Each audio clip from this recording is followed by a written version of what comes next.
Hi guys, we're going to have a quick little talk about site-directed mutagenesis. So, why would you want to do this? If you are like me and you work in a synthetic biology lab or any sort of bioengineering type lab, you're probably trying to look at ways to make new biological function. And you're probably going to be making libraries and mutating stuff. So traditional ways of mutating include, include just blind mutagenesis. So one way might be UV or chemical mutagens, and there's a ton of different types of those, and those work well, but I don't like mutagens. They kind of freak me out. I don't want to get cancer. I'm sure if you use great technique, you'll be fine with them, but I'd rather not minimize my exposure.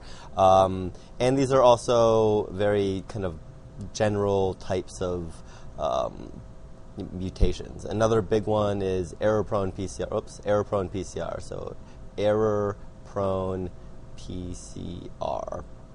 So I would label these as just kind of like general ways of introducing mutations. And then there's a bunch of other methods, but I actually want to kind of ignore all those ones and focus on site-specific mutations. And a site-specific mutation is exactly what it sounds like.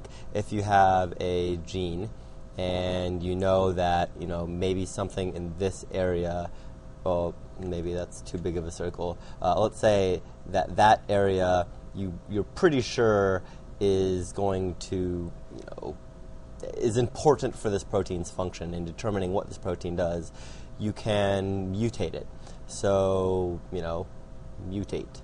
So this, I'm not crossing it out, but the X usually denotes like a target for mutation, or oftentimes N. So how do we do this? So there's a few methods. I'm just going to talk about my favorite two. So if we have our plasmid, and our plasmid has our gene of interest that we want to mutate, and we want to mutate right smack dab in the center right there, we have a couple options. So one option is by doing an EIPCR type of mutagenesis.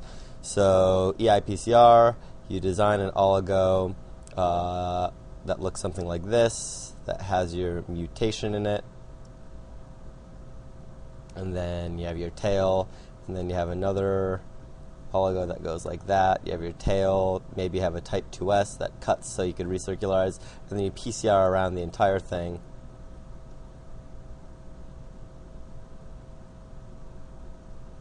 And then you can religate, and then you've introduced whatever mutation you had on that oligo. So that's one way of doing it. This is a good way if you want to add a ton of mutations right next door to each other. So if you wanted to just do one base pair, I don't know if I'd use that. But if you wanted to do like NNK,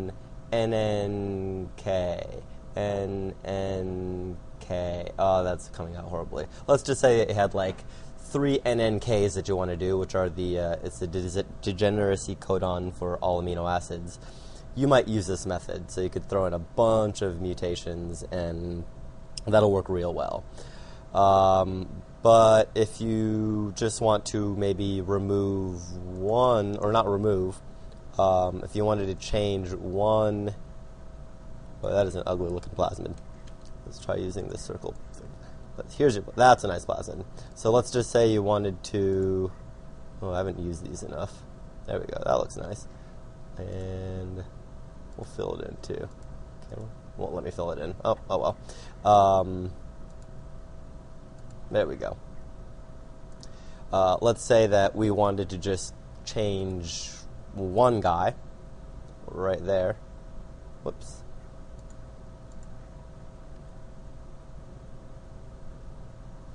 We could just use sewing. So that's going to look like we have a primer going that way with our thingy, and we have a primer going that way with our mutated base pair, and then we have a primer going that way, and we have a primer going that way. So then we're going to PCR out that chunk and that chunk, and these two chunks have our mutated base pair, and again, for both of these techniques, by the way, I have tutorials that go in a little bit more in depth in how they work. But this is just kind of a summary. But you PCR out these two chunks, you sew them together, and then you're going to end up with a new... Wow, I cannot draw today. You're going to end up with a new part that has the mutation that you wanted to include right there on those oligos. And then another type of another thing you can do, which is kind of, it looks similar to both of these, is quick change, and this is a kit that you can buy. So again, if we have our, if we have our plasmid, and we have our gene, and we want to mutate right there, what you're going to do is you're going to buy oligos that go that way with your mutation, and an oligo that goes that way with your mutation, and you're going to have 20 base pairs on either side, and that goes for this bottom one too. And these go in separate reactions, so you're going to do one reaction with this one and another reaction with that one. And then you just run them. So in one reaction, I should have, I'm realizing now I should have, oops. In one reaction, you're going to be getting something that looks like this. So that oligo goes around there and then stops there. And then in the other reaction, I'm changing to green, our reverse oligo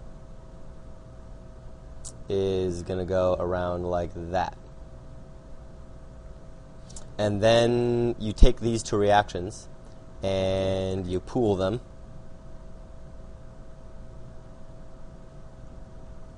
And then you just thermocycle for a little bit. And what ends up happening is that this red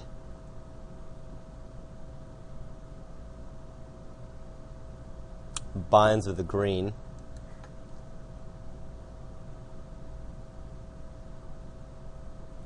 and you still have the blue.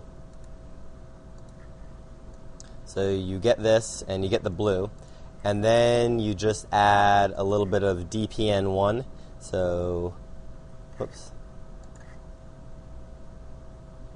DPN1, which will digest methylated DNA. So bacterial DNA, if you mini prep it, it's going to be methylated, whereas DNA from a PCR will not be methylated, so it can tell the difference between the two, and it will destroy the original plasmid, leaving you with only the mutated version with the oligos that have that mutation right at this little orange bar. And then from there, you can just transform it into your cells, and you have colonies, hopefully, that have the mutation that you wanted. So that's a quick change. So these are just 3 ways of getting site-specific mutations. I guess this is the most typical way, probably the most widely used. I like the sewing a lot. It's really easy. And then for larger site-specific mutations, you can use the EI-PCR methods. So hopefully that makes sense. Let me know if you have any questions.